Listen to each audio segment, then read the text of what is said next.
Mascot horror games. Let's talk about them. Now, this has been an ongoing conversation in recent times about the direction of indie horror games in general, and I think it's finally reached its peak after the release of Garten of Bonbon. But what exactly is a Mascot horror game? I think it's important to define here because a lot of people have different views on what actually is a Mascot horror game. Now, I will say mascots in general are important. I mean, they're important to sell a product, they're important for branding, and there's 100% plenty of things I've bought that I didn't need just because the mascot was cool. Toucan Sam's my dude. Nowadays, when people are referring to Mascot horror games, they're usually referring to something of a more childlike nature. It's still a horror game, but maybe it's more saturated colors. It's in a setting, maybe like, I don't know, say a toy factory, or dare I say a pizzeria. The point I'm trying to make is that the whole Mascot horror thing is very broad and can be applied to a lot of different things. But it does have a negative connotation, which I think is unfortunate. I mean, there are plenty of games out there that show a lot of promise as Mascot horror games. I mean, you could count Baldi as a Mascot horror game. I mean, it checks all the boxes that I just noted. I mean, it's in a school. And you have also some others like My Friendly Neighborhood, which is a Mascot horror game, but it shows some promise. But a vast majority of the games that people talk about with the Mascot horror games tend to be the ones like Garten of Bonbon or others that people have a negative viewpoint on. And so a lot of people just dismiss the genre outright. I'm not here to lie. I'm going to be honest with you. I like Mascot horror games. There, I said it. If you know anything about me, it's the same reason why I love cartoon horror games, or why I even play FNAF fan games so much on my channel, because most of them tend to be very bad. The ones that I pick up are, you know, from the dumpster section in itch.io and Game Jolt. They tend to have, you know, subpar mechanics, the storyline doesn't make sense, and the jump scares are just super goofy. To me, a bad Mascot horror game is kind of like watching a bad movie. So, for example, Winnie the Pooh, Blood and Honey. That movie is a bad movie. Again, in my opinion, this is all opinion-based, but Winnie the Pooh, Blood and Honey is a terrible movie. The only reason why it's popular is because Winnie the Pooh fell in public domain, and this is like the first major thing that we're getting with Winnie the Pooh being in the public domain, and my God, what a splash. It's so bad. But here's the thing, it's fun bad. I love movies that still entertain you even though they are trash. Storyline doesn't make sense, there's a lot of plot holes, yada yada yada, you get the picture. So that's half the fun for me in regards to Mascot horror games. But why do so many people hate Mascot horror games on the internet? Like, it is publicly acceptable nowadays to just straight dunk on them. I mean, it's not brain surgery to figure out. I mean, I have developer friends. I have friends who spend hours upon days upon years making projects that they are extremely passionate about. And then, you know, Jimmy John over here decides to make, you know, Poopy's Poop Time with Poopco. And then bam, the whole process is undermined. You know, why spend all this time making something truly special and half the time not even getting paid for it, when you have things like Garten of Bonbon getting so popular so fast, when, you know, you look at the quality between the two and you're like, well, that sucks. Why spend time being creative and making something unique when you can make a 10-minute horror game with, maybe a 15-second chase sequence, throw in 3 to 4 puzzles to pad out the time?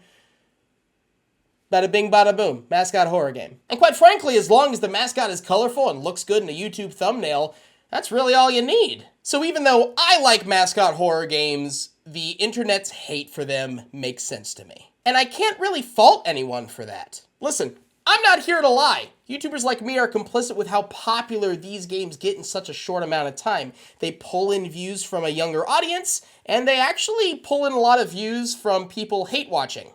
Maybe that's why you clicked on this video. I'm not trying to start a war here, I'm just noting the reality of the situation of why Mascot horror characters have gotten this popular.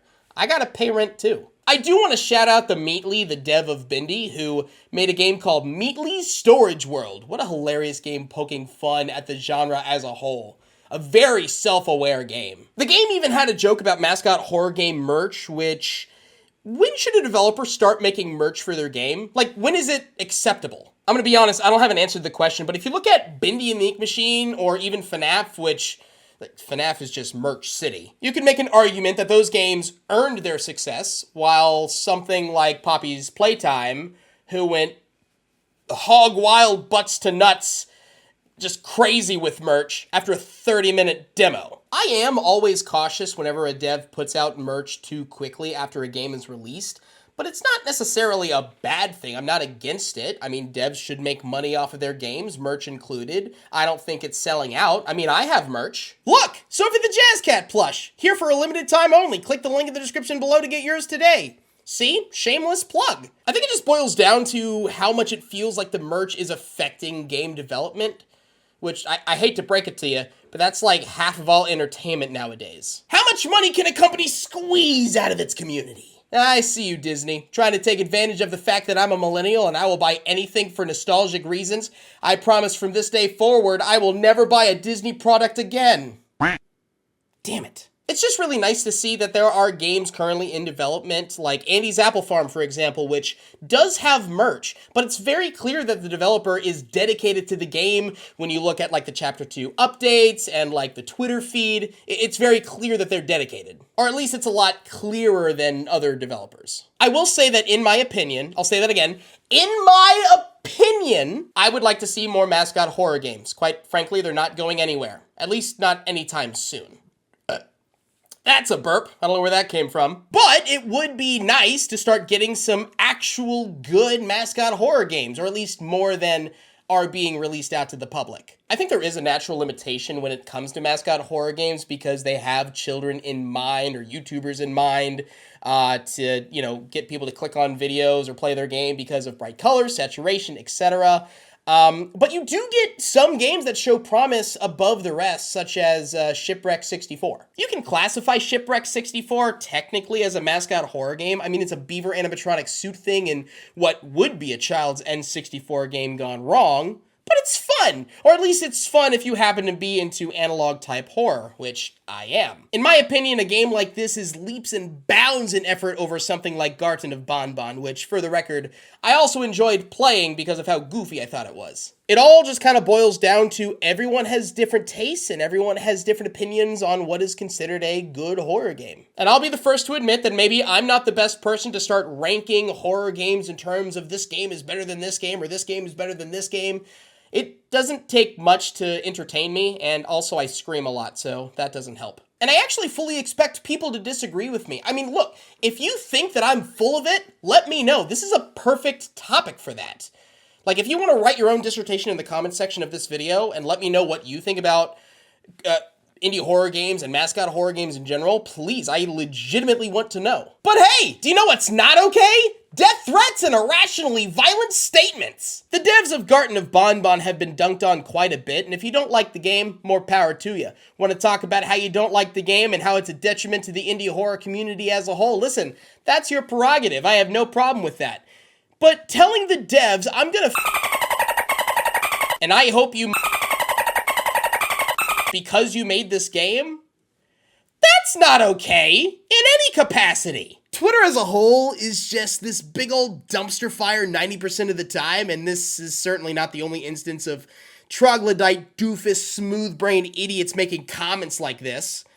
Like, this is over a game. A game! A children's game!